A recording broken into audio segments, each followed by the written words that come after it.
Hello everyone, this is doctor Anjali. Welcome to my YouTube channel. आज की class में हम स्टार्ट कर रहे हैं light reflection and refraction part 3 and we will extend the spherical mirror. तो प्रीवियस क्लास में हमने स्पेरिकल मिरर के बारे में काफ़ी कुछ पढ़ा था। हमने स्पेरिकल मिरर के दो टाइप्स भी देखे थे जो क्या होते हैं, एक तो concave mirror and the second one is convex mirror. तो both mirrors are very very important, जिसको हमें डेप्थ में आगे स्टडी करना है। ओके तो सबसे पहले हम यहाँ पर ये सीखेंगे कि जो कॉन्केव मिरर उसे हम कन्वर्जिंग मिरर क्यों बोलते हैं और कॉन्वेक्स मिरर है उसे डाइवर्जिंग मिरर क्यों बोलते हैं। बिकॉज ऑफ प्रीवियस क्लास थी, मैंने उसमें आपको बताया था कि बेटा जो कॉन्केव है उसे कन्वर्जिंग मिरर बोला जाता है और जो कॉन्वेक्स है उसे हम डाइवर्जिंग मिरर बोलते हैं। बट ऐसा क्यों बोलते हैं, तो सबसे पहले हम बात करते हैं कॉन्केव की रिफ्लेक्टिंग साइड की, ठीक है। क्योंकि प्रीवियस क्लास में हमने ऑलरेडी सीखा है कि जो कॉन्केव के अंदर क्या होता है, रिफ्लेक्टिंग साइड इनवर्ड होता है स्पेयर के। It just like a sphere. तो स्पेयर का जो अंदर वाला पार्ट है, इसी के अंदर जितनी भी रेज है वो फॉल डाउन होती है। ओके तो रिफ्लेक्टिंग साइड क्या होता है, इनवर्ड होता है। If we talk about convex mirror, तो जो कॉन्वेक्स मिरर में रिफ्लेक्टिंग साइड होता है वो क्या होता है, स्पेयर के बाहर की तरफ होता है। एज यू कैन सी, अगर आपने इसको ऐसा स्पेयर लिया और स्पेयर के जो ये बाहर वाला पार्ट है ना, जिसका कर्व बाहर की तरफ है, आउटवर्ड डायरेक्शन में है, तो उसी को हम बोलते हैं कॉन्वेक्स मिरर। अब सीखते हैं कॉन्वेक्स मिरर को कन्वर्जिंग क्यों बोला है और कॉन्वेक्स को डाइवर्जिंग मिरर क्यों बोला है। ओके तो लेट्स स्टार्ट विद इट। ये दो फिगर है, दोनों की दोनों बहुत इंपॉर्टेंट है। मैं आपको लाइन वाइज लाइन बताऊंगी कि ये फिगर हमें कैसे ड्रॉ करना है और जो ये रेज है वो किस तरीके से आ रही है, वन बाय वन हमें करके इसको सीखना है। ओके तो प्रीवियस क्लास में हमने बहुत सारी टर्म सीखी थी। पोल क्या होता है, सेंटर ऑफ कर्वेचर क्या होता है, फोकस पॉइंट क्या होता है। ओके तो previous video was very very important, actually it's very very important. तो ऑफकोर्स आपको ये वीडियो स्टार्ट करने से पहले जितने भी प्रीवियस के वीडियो हैं वो देखने चाहिए, तभी आपको ये वीडियो बहुत अच्छे से समझ आएगा। ओके तो सबसे पहले देखिए, मैं यहाँ पे मिरर बना रही हूँ। तो सबसे पहले मैंने ये मिरर बनाया, जो इस शेप का मिरर है क्या होता है, कॉन्केव मिरर। तो सबसे पहले मैंने कॉन्केव मिरर बनाया। अब कॉन्केव मिरर बनाने के बाद मैं यहाँ पे स्पेयर का एक सेंटर का लाइन ड्रॉ करती हूँ। अब ठीक है, अब इसी तरीके से अब हम यहाँ पे कुछ टर्म्स देखते हैं। तो मुझे ये पता है कि जो ये स्पेयर का सेंटर वाला पार्ट है इसे बोलते हैं पोल, और जो इसकी सेंटर ऑफ रेडियस है ना, जहां से ये रेडियस आती है इसकी, मान लीजिए पूरा हम सर्किल बनाएंगे तो एज वी कैन एज्यूम कि यहाँ पर ना इसका सेंटर होगा।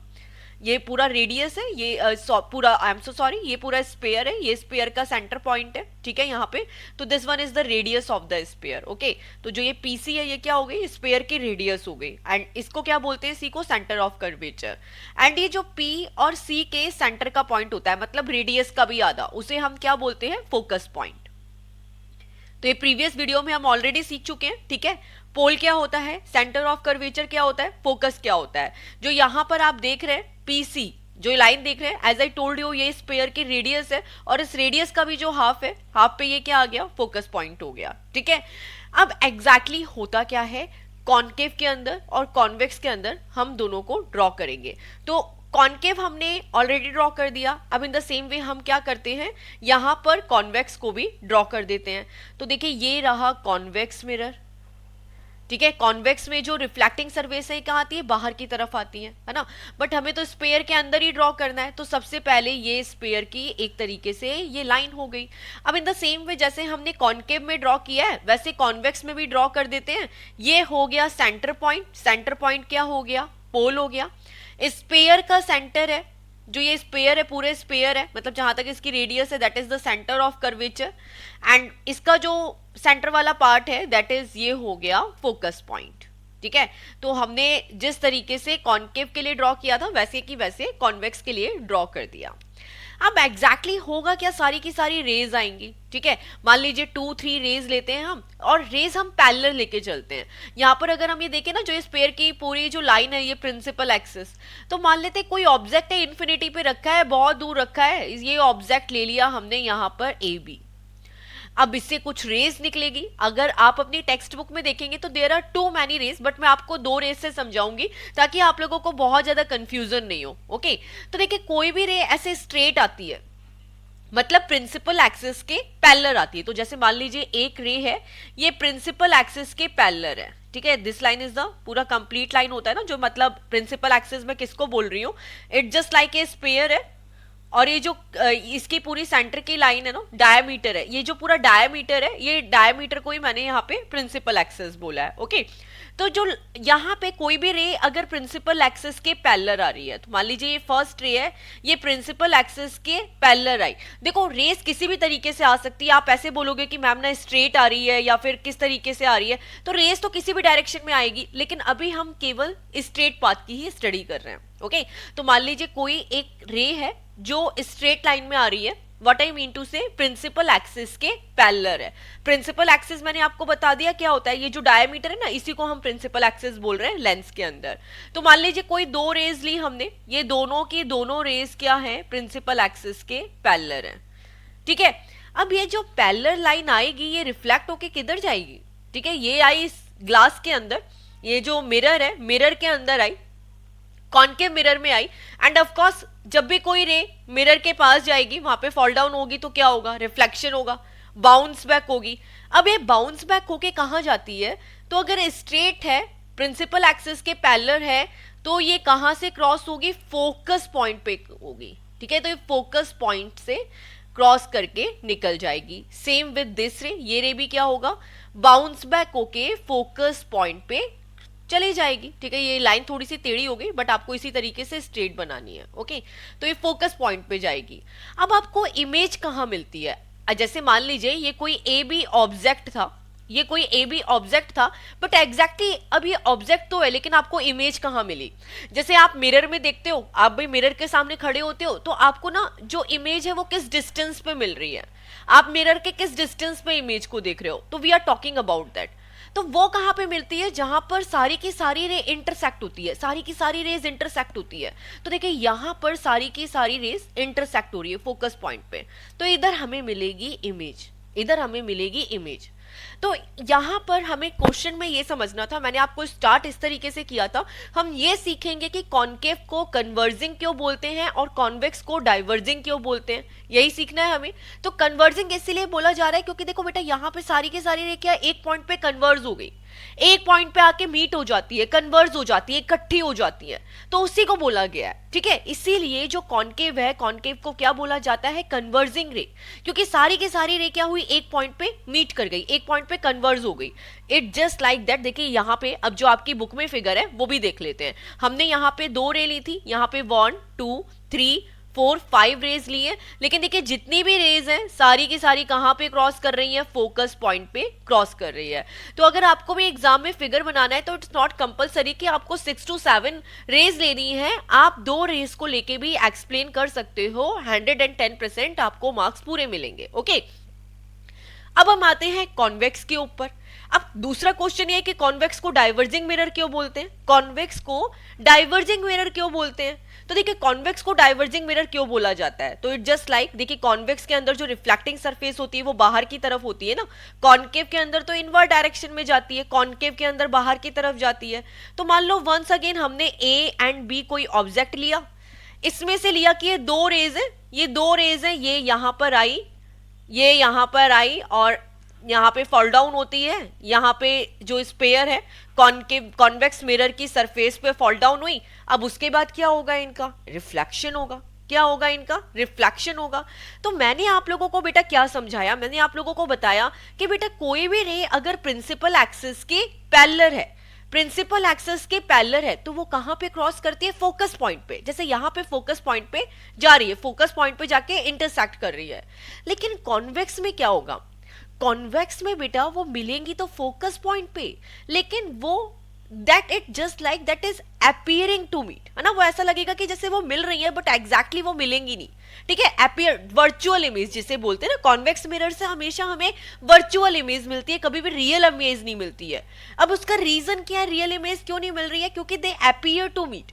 इट इज जस्ट लाइक कि वो मीट हो रही हैं बट एग्जैक्टली वो इस पॉइंट पे मीट होती नहीं है। तो देखिए हमें किस तरीके से मिलती है इमेजेस। ओके, तो देखो ये यहाँ पे इनका क्या होगा, रिफ्लेक्ट होके बाउंस बैक होंगी ना, बाउंस बैक तो वो इस तरीके से होगी, क्योंकि ये कॉन्वेक्स है तो इसकी प्रॉपर्टी है कि देखो ये यहाँ पर मैं सबसे पहले लाइन ड्रॉ कर रही हूँ ताकि कोई प्रॉब्लम नहीं हो, आपको अच्छे से समझ आ जाए। ये इस तरीके से रिफ्लेक्ट होगी, इस तरीके से यहाँ पर ये रिफ्लेक्ट होगी, ये ठीक है, तो ये वाला पार्ट एक बार इसको मत देखिए, क्योंकि मैंने डॉट इसलिए बनाया ताकि लाइन सही तरीके से ड्रॉ हो जाए। ओके, इन द सेम वे। ठीक है, तो पहले मुझे यहाँ पे ये ड्रॉ करना चाहिए था कि रिफ्लेक्ट बैक हो गई, तो देखिए ये अपोजिट डायरेक्शन में ना रिफ्लेक्ट बैक हो गई इस तरीके से, तो ये यहाँ पे क्या हुई, रिफ्लेक्ट बैक हो गई इस डायरेक्शन में। अब अगर आप देखेंगे कि ये यहाँ पर रिफ्लेक्ट बैक हो गई, ये यहाँ पर रिफ्लेक्ट बैक हो गई, तो ये दोनों रेज कभी मीट होंगी नहीं, तो आपको इमेज कैसे मिलेगी? क्योंकि इमेज मिलने के लिए तो दोनों का इंटरसेक्शन होना बहुत जरूरी है ना। अगर ये दो रेज हैं, अगर ये किसी पॉइंट पे इंटरसेक्ट होंगी तभी तो हमें इमेज दिखाई देगी। अगर ये किसी पॉइंट पे इंटरसेक्ट होंगी नहीं तो हमें इमेज दिखेगी कैसे? अब यहाँ तो अलग ही प्रॉब्लम है, ये तो दोनों एक इस पॉइंट पे है, ये एक इस पॉइंट पे है, कहाँ पे इंटरसेक्ट हो? तो देखिए ये इस तरीके से इंटरसेक्ट हुई। तो इन द फर्स्ट वे सबसे पहले देखिए, मान लीजिए कोई रे है, वो इस तरीके से आई, ठीक है, मिरर पे यहाँ पे रिफ्लेक्ट बैक होके और इधर रिफ्लेक्ट बैक हो जाती है, बाउंस बैक हो जाती है। इन द सेम वे ये बी से आई, बी पॉइंट से आई और रिफ्लेक्ट बैक होके इस डायरेक्शन में चली गई। ओके, तो दिस इज द रीजन की जो कॉन्वेक्स है उसे हम डाइवर्जिंग मिरर बोलते हैं। देखो कॉन्केव के अंदर क्या हो रहा था, कन्वर्ज हो रही थी, यहाँ पे एक पॉइंट पे कन्वर्ज हो गई, एक पॉइंट पे इकट्ठी हो गई। जबकि कॉन्वेक्स में क्या हो रहा है, वो डाइवर्ज हो रही है, फैल रही है, ऐसे ही हो रहा है ना, वो फैल रही है रेज पूरी डायरेक्शन में, डाइवर्ज हो रही है। इसीलिए कॉन्केव को कन्वर्जिंग मिरर बोला जाता है एंड कॉन्वेक्स को डाइवर्जिंग मिरर बोला जाता है। बट एक्चुअली अब आपको इमेज मिलेगी किधर, क्योंकि यहाँ पे कहीं इंटरसेक्शन नहीं हो रहा, तो द क्वेश्चन इज इमेज किधर मिलेगी? इमेज मिलेगी फोकस पॉइंट पे। इट इज जस्ट लाइक, ये देखिए रेज है, वो यहाँ पर ऐसा लगेगा, एक एग्जैक्टली मैं अगर आपको हिंदी में बोलूं तो मिलती हुई प्रतीत हो रही है, ठीक है, that it just like appear to meet. Okay, वो ऐसा लगेगा कि आपको यहाँ पे मिल रही है, मिलती हुई प्रतीत हो रही है, मिल नहीं रही है, मिलती हुई प्रतीत हो रही है, दिखाई दे रही है मिलती हुई, दे अपीयर टू मीट। तो ये वाले पॉइंट पे आपको इमेज मिलेगी। तो इसीलिए अगर हम यहाँ पे कॉन्केव की बात करें तो कॉन्केव में हमें रियल इमेज मिलती है, क्योंकि एक्चुअली यहाँ पे रियल में इंटरसेक्शन हो रहा है। और जो कॉन्वेक्स है, कॉन्वेक्स में हमें कौन सी इमेज मिलती है? वर्चुअल इमेज मिलती है, क्योंकि it is just like appear to meet, वो मिलती हुई प्रतीत हो रही है, एग्जैक्टली में नहीं मिल रही है। तो this is the basic difference between concave and convex. I hope so आप लोगों को ये पार्ट समझ आया होगा, बट अगर एक बार समझ नहीं आया है ना तो फिर से वीडियो को स्टार्ट करके देखना, बहुत इंपॉर्टेंट पार्ट है। एंड द बेसिक थिंग, अगर आप लोग आगे का पार्ट भी स्टार्ट कर रहे हो ना तो guys I request you to please guys copy और पेन लेके बैठना। केवल वीडियो देख के लेंस वाला चैप्टर समझ नहीं आने वाला है। दिस इज नॉट बायोलॉजी कि आपने सुना और आपको रट गया, आपको कॉपी पेन लेके बैठना पड़ेगा, फिगर्स ड्रॉ करने पड़ेंगे, इसकी इमेजेस ड्रॉ करनी पड़ेगी, तभी आप ड्रॉ कर पाओगे, अदरवाइज सब उल्टा सीधा हो जाएगा, इस चैप्टर का कुछ समझ नहीं आएगा। ओके, तो अगर अब हम बुक के फिगर की बात करें तो बेटा हमने क्या ली थी, यहाँ पे केवल 2 रेज ली थी, जबकि अगर बुक में देखेंगे तो इन्होंने टोटल 5 रेज ली है। तो it's totally up to you, आप चाहे 2 रेज लो चाहे 3 रेज लो, ठीक है। बस आपको ये पता है कि जो ये ऑब्जेक्ट है इन्फिनिटी पे, मतलब काफी डिस्टेंस पे रखा है। तो एज इट इज मैं आपको ड्रॉ करके बता देती हूँ। देखिए दिस इज द 1 रे, ये इधर आगे पांचों रेज का हम कलर अलग अलग ले लेते हैं, ठीक है। तो ये रे आई और ये बाउंस बैक होके रिफ्लेक्ट बैक होके इधर गई। इन द सेम वे अब हम दूसरे कलर से दूसरी रे को ड्रॉ करते हैं, तो ये आई सेकेंड रे, ठीक है, ताकि आपको समझ आ जाए अच्छे से। एंड देन ये भी क्या होती है, रिफ्लेक्ट बैक होती है। इसके बाद हम लेंगे थर्ड 1 रे, तो ये हमने थर्ड रे ली, यहां से आ रही है, ठीक है। एंड देन ये रिफ्लेक्ट बैक होके इसी डायरेक्शन में आ जाएगी, सेम डायरेक्शन में, क्योंकि सेंटर है ना, पोल पे आएगी तो इसी डायरेक्शन में वो रिफ्लेक्ट हो गई। इन द सेम वे अब आएगी 4th रे, तो ये आई 4th 1 एंड ये हो गई यहाँ पे रिफ्लेक्ट बैक। एंड इसी के साथ हमने फिर 5th रे ली, ठीक है। तो जो ये 5th रे है ये इधर आई एंड रिफ्लेक्ट बैक होके इस डायरेक्शन में मूव हो गई। बट अगर हम सबका सेंटर देखें ना, क्योंकि ये डाइवर्सिफाई हो चुकी है, इसके अंदर आप देखेंगे तो ये क्या हो गई, डाइवर्सिफाई हो गई, फैल गई है, बट ये मिलेगी सारी की सारी रेस फोकस पॉइंट पे ही। कहाँ पे मिलेगी, फोकस पॉइंट पे ही मिलेगी। तो एज यू कैन सी यहाँ पर ये सारी रेस किधर मिली है, फोकस पॉइंट पे मिली है। ओके, तो दिस इज द थिंग, ठीक है। आपको कॉन्केव और कॉन्वेक्स दोनों का समझ में आ चुका होगा। आई ट्राइड वेरी हार्ड कि आपको बहुत अच्छे से ये टॉपिक समझ आ जाए। अब हम यहाँ पे ना कुछ रूल्स पढ़ेंगे। रूल्स किस चीज़ के पढ़ेंगे, मैं बहुत सिंप्लीफाई लैंग्वेज में आपको बताती हूँ कि देखिए बेटा, कोई भी रे आ रही है तो वो किसी भी तरीके से आ सकती है ना। लेंस के ऊपर मान लीजिए ये आपका कॉनकेव लेंस है, तो रे इस डायरेक्शन में भी आ सकती है, इस डायरेक्शन में भी आ सकती है, वो स्ट्रेट भी आ सकती है, किसी भी तरीके से आ सकती है। बट एग्जैक्टली ना जब मैंने मतलब बच्चों को ये टॉपिक पढ़ाया तो हमेशा बच्चों के ऊपर ना डाउट रहता था कि ना मैम ना ये ना रे स्ट्रेट ही क्यों आ रही है, ये तिरछी क्यों आ रही है, हम इसको इसी तरीके से क्यों ले रहे हैं। तो बेटा रेस तो बहुत सारी होती है, हर डायरेक्शन में होती है। अब सबको स्टडी करना पॉसिबल है क्या? नहीं पॉसिबल है। इसलिए हम क्या करते हैं, 2-3 रेज ही लेते हैं जिसका इंटरसेक्शन हो गया। देखिए जब तक कोई दो रेज का इंटरसेक्शन नहीं होगा ना, मतलब अगर ये एक रे है, एक रे ये है, अब आपको यहाँ पे ऑब्जेक्ट किधर दिखाई देगा, इमेज किधर मिलेगी? आप शीशे में देख रहे हो, आपको इमेज किधर दिखेगी? जहां पे दोनों रेस का इंटरसेक्शन होगा वहीं पे आपको इमेज मिलती है। ओके, तो इमेज किस तरीके से मिलेगी, इसके बहुत सारे रूल हैं, ठीक है। तो the topic is representation of images formed by spherical mirror using रे डायग्राम। तो इन द सेम वे हम भी यहाँ पर क्या करेंगे, रूल्स पढ़ेंगे। तो द फर्स्ट रूल तो इज वेरी इजी। सबसे पहले हम यहाँ पर देखिए टोटल कितने रूल्स लेने हैं, हमें 4 रूल्स लेने हैं, 1, 2, 3 एंड 4। एंड चारों की चारों बहुत इजी हैं। अगर आप 5 मिनट ध्यान से सुनेंगे आपको समझ आ जाएगा।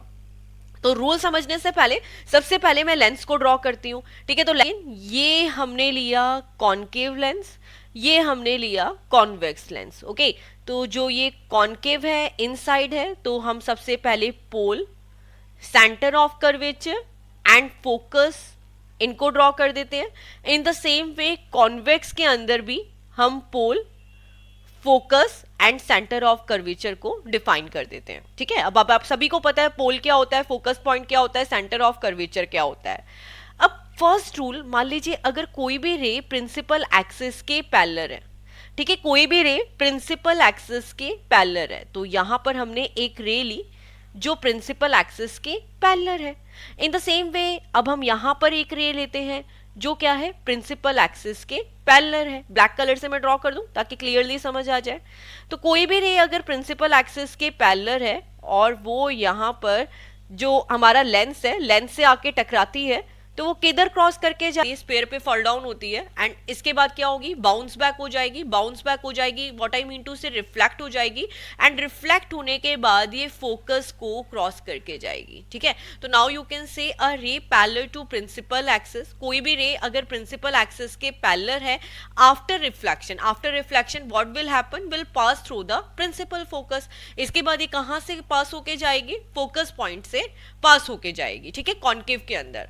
बट कॉन्वेक्स में क्या होगा, कॉन्वेक्स में तो हमें पता है ये तो क्या करता है, डाइवर्सिफिकेशन करता है, डाइवर्स कर देता है। तो एग्जैक्टली यहां पर क्या होगा, एग्जैक्टली ये बाउंस बैक किधर होगी, ये रिफ्लेक्ट बैक होगी इस डायरेक्शन में, अपोजिट डायरेक्शन में। तो देखिए रिफ्लेक्ट बैक हो गई इस तरीके से, बट ये जो यहां पर इसका रिफ्लेक्शन होगा ना बेटा, वो इस तरीके से होगा कि ये अपीयर ऐसे होगी कि जैसे फोकस पॉइंट पे मीट कर रही है। वंस अगेन कॉन्वेक्स के अंदर आपको बोला था ना कि वर्चुअल इमेज मिल रही है, तो व्हाट आई मीन टू से ये फोकस में ना ऐसा है कि मिलती हुई प्रतीत होती है, just like appear to meet, है ना। एग्जैक्टली में यहाँ पे वो मिल नहीं रही है, but it is just like कि हमें ऐसा लगेगा कि हाँ वो फोकस पे ही मिल रही है, वर्चुअल है इसीलिए यहाँ पे। तो इसका एंगल कुछ इसी तरीके से रहेगा। तो जो ये फर्स्ट रूल है already I explain you before, लेकिन आपको ये समझ आना चाहिए कि कॉनकेव और कॉन्वेक्स में क्या डिफरेंस है। कॉनकेव के अंदर वो एग्जैक्टली फोकस को पास करती है, बट कॉन्वेक्स के अंदर, कॉनकेव के अंदर वो एग्जैक्टली फोकस को पास करती है, बट कॉन्वेक्स में वो फोकस को पास करती हुई दिखाई देती है। ऐसा लगता है कि वो फोकस को पास कर रही है, बट एग्जैक्टली वो पास नहीं करती है। Okay, the ray parallel to the principal axis after reflection will pass through the principal focus in case of concave mirror, but in the convex mirror क्या होगा, और appear to diverge from the principal focus in case of convex figure, ठीक है। Convex के case में क्या होता है, डाइवर्सिफिकेशन होता है, वो डाइवर्स हो जाती है, ठीक है। तो ये डिफरेंस था कॉनकेव और कॉन्वेक्स में। तो अभी हमने केवल एक ही रूल डिस्कस किया है कि अगर कोई रे पैरेलल है प्रिंसिपल एक्सिस के, बट जरूरी थोड़ी ना हमेशा सारी रेस पैरेलल ही मिलेगी, जरूरी नहीं है। तो देखिए नेक्स्ट क्या हो सकता है, मान लेते हैं कि कोई भी रे फोकस को क्रॉस करके जा रही है। तो वंस अगेन सबसे पहले तो हमें फिगर ड्रॉ करना पड़ेगा। सबसे पहले आप यहाँ पे बुक वाला फिगर भी देख लीजिए, ये है लेंस, ठीक है, ये हमारा बेसिक है जिसके अंदर हमने pole, focus and centre of curvature को ड्रॉ किया है, ये पैरेलल आई रे एंड ये क्या कर गई, फोकस को पास करके चली गई। इन द सेम वे अगर हम कॉन्वेक्स में देखते हैं तो कॉन्वेक्स में भी सेम होता है, कोई रे आती है, प्रिंसिपल एक्सिस के पैरेलल है और बाउंस बैक होके क्या होती है, डाइवर्सिफाई हो जाती है, बट ऐसा लग रहा है कि वो फोकस पे मीट कर रही है। ठीक है, अब इन द सेम वे हम आगे चलते हैं। अब देखते हैं कि सबसे पहले आगे चलने से पहले सबसे पहले हमें ऑफकोर्स मिरर ड्रॉ करना पड़ेगा। तो हमने यहाँ पे कॉनकेव मिरर ड्रॉ कर लिया, ड्रॉइंग मेरी काफी खराब है as you can see here, और इसके बाद यहाँ पे एक ड्रॉ कर लिया कॉन्वेक्स मिरर। ठीक है, कॉनकेव एंड कॉन्वेक्स के साथ ही सबसे पहले हम pole, focus and centre of curvature तीनों को यहाँ पे ड्रॉ कर देते हैं। That is very very important. तो सबसे पहले हम यहाँ पे डिनोट कर देते हैं, that is our pole, that is our centre of curvature and that is our focus. Okay, तो सबसे पहले ऑफकोर्स हमें यही ड्रॉ करना है, इसके बिना तो कैसे यहाँ पर हम लोग रेस को ड्रॉ करेंगे। तो ये हो गया सेंटर ऑफ कर्वेचर। ठीक है, अब देखते हैं कि सबसे पहले हमने पैरेलल वाला केस तो देख लिया कि कोई भी रे प्रिंसिपल एक्सिस के पैरेलल है तो वो फोकस को पास कर देगी, लेकिन अगर कोई रे फोकस को क्रॉस करके जा रही तो देखो बिल्कुल अपोजिट है, बिल्कुल अपोजिट है। पहले क्या था, पैरेलल थी, अभी क्या कर रहा है, कोई रे मान लीजिए फोकस को पास करके जा रही है, तो ये कोई रे आई, वो फोकस को पास की एंड देन मिरर पे यहां पर आके फॉल डाउन होती है। A ray of light passing through और appearing from the focus of spherical mirror, कोई भी रे है फोकस को पास करते हुई मिरर पे आती है, फोकस को पास करती हुई मिरर पे आएगी तो क्या होगा, तो इसके बाद क्या होगा बेटा, इसके बाद क्या होगा, ये यहां से स्ट्रेट चली जाएगी, यहां पे मतलब देखिए यहां पर आई, बाउंस बैक होगी, और बाउंस बैक किस तरीके से होगी, प्रिंसिपल एक्सिस के पैरेलल। कैसे होगी, प्रिंसिपल एक्सिस के पैरेलल। तो ये फोकस को पास करती हुई इंसिडेंट हुई मिरर पे, और जैसे ही फोकस को पास करके निकलेगी तो ये क्या होगी, प्रिंसिपल एक्सिस के पैरेलल है, तो अपोजिट है। जब रे प्रिंसिपल एक्सिस के पैरेलल थी तो रिफ्लेक्ट होके फोकस पे जा रही थी, बट अगर रे फोकस को क्रॉस करके आ रही है तो प्रिंसिपल एक्सिस के पैरेलल हो गई। अब हम आते हैं कॉन्वेक्स के केस में। तो कॉन्वेक्स के केस में क्या होता है कि बेटा मान लीजिए कोई रे है, कोई रे इंसिडेंट हुई, वो इस तरीके से इंसिडेंट हो रही है कि मान लीजिए यहां पर आई, इंसिडेंट हुई, लेकिन वो इंसिडेंट ऐसे हुई कि जो उसका एंगल है ना, कि अगर हम उसे आगे एक्सटेंड करें तो वो फोकस पे आ रहा है, किधर आ रहा है, फोकस पे आ रहा है, इस तरीके से कि किधर आ रहा है, इधर आ रहा है, फोकस पे आ रहा है। तो मतलब मान लीजिए कोई रे आई, इस तरीके से इंसिडेंट हुई, यहां पर इंसिडेंट हुई, लेकिन वो इंसिडेंट ऐसे हो रही है कि अगर आपने उसको आगे एक्सटेंड किया ना तो वो किधर आएगी, फोकस पे आएगी। तो ऐसी रे रिफ्लेक्ट होके किधर जाएगी, ऐसी रे रिफ्लेक्ट होके किधर जाएगी, वो रिफ्लेक्ट होके प्रिंसिपल एक्सिस के पैरेलल हो जाएगी, रिफ्लेक्ट होके प्रिंसिपल एक्सिस के पैरेलल हो जाएगी।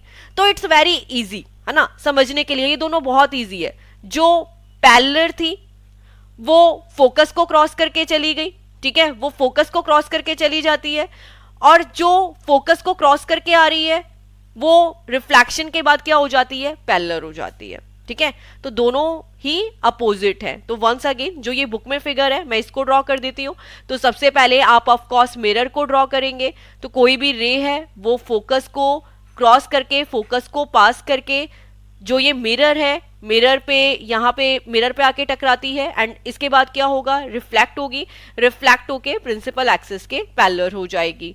इन द सेम वे कॉन्वेक्स के केस में क्या होगा, कॉन्वेक्स के केस में तो देखिए स्फीयर के सेंटर में फोकस होता है ना, तो ऑफ कोर्स वहां तो रे आ नहीं सकती, लेकिन वो इस एंगल से आती है, वो इस एंगल से आएगी कि जो उसका पॉइंट है ना एक्सटेंड करने पे फोकस पे जाए, बट वो रिफ्लेक्ट होके क्या होगा, प्रिंसिपल एक्सिस के पैरेलल हो जाएगी। तो ये दो रूल्स हमने पढ़े।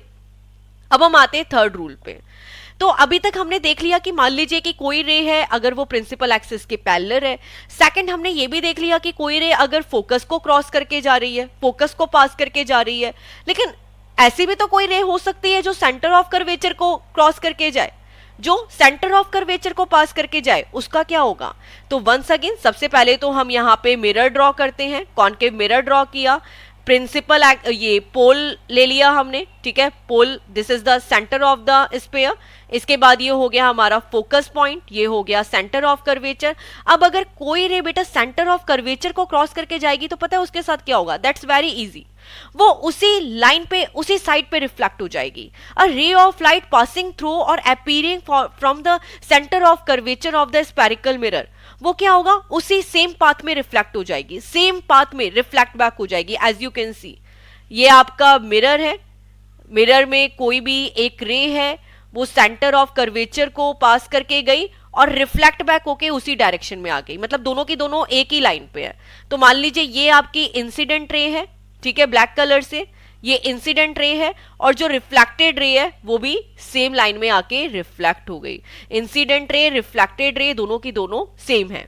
तो ये तो हमने कॉन्केव के केस में देख लिया। अब देखो कॉन्वेक्स के केस में क्या होता है, कॉन्वेक्स के केस में वंस अगेन जैसे पहले क्या हो रहा था कि ऐसा हो रहा था ना कि रे तो आके इस मिरर पे गिरेगी, पहले वो अगर आप उसे एक्सटेंड करते तो वो कहां जा रही थी, फोकस पे जा रही थी।